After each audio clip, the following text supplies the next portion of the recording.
ഞങ്ങളങ്ങനെ നാട്ടിലോട്ട് വന്നു.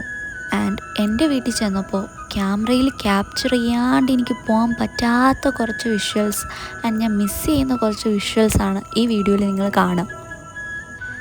ഞാനൊന്ന് ചുറ്റും നോക്കി നടന്നു. കുറേ പൂക്കളുണ്ട്, അങ്ങും ഇങ്ങും ഒക്കെ ആയിട്ട് നിൽപ്പുണ്ടെങ്കിലും കുറേ ഉണ്ട്. പിന്നെ ബെല്ലയുടെ കൂടെ ഇങ്ങനെ നടന്നപ്പോൾ നമ്മൾ പ്ലാൻ നേഴ്സറിയിൽ വില കൊടുത്ത് വാങ്ങുന്ന കുറേ പ്ലാന്റ്സ് ഇവിടെ ഉണ്ടല്ലോ എന്ന് ഞാൻ പിന്നെ ചിന്തിക്കുന്നത്. ഈ ഹെലികോണിയൻ ഡംകെയിനും ഒക്കെ ഇഷ്ടം പോലാണല്ലേ നമ്മുടെ നാട്ടിലൊക്കെ. ആർക്കും വേണ്ടാണ്ട് അയ്യ നിറയെ ആ ഡംകെയിനാണ്. എത്ര പറിച്ചു കളഞ്ഞാലും വീണ്ടും വീണ്ടും ഉണ്ടാവുന്ന അമ്മ പറഞ്ഞേ. ആൻഡ് അതത്ര നല്ലതല്ല. ഞാനും സച്ചു ആഗ്രഹിച്ച് മേടിച്ച് വെച്ചതാണ് ഈ വാട്ടർ ലില്ലീസ്. അവർ നല്ലതായിട്ട് രസമായിട്ട് വളർന്നു വന്നിട്ടുണ്ട്. എനിക്ക് കൊണ്ടുപോകാനും അവൻ വാട്ടർ ലില്ലി സെറ്റ് ചെയ്ത് വെച്ചിട്ടുണ്ട്. കൂടാതെ ഞാൻ കുറച്ച് പ്ലാന്റ്സും സെറ്റ് ചെയ്തു. നമുക്കിങ്ങ് വന്ന് ബാൽക്കണി ഗാർഡൻ സെറ്റ് ചെയ്യണ്ടേ.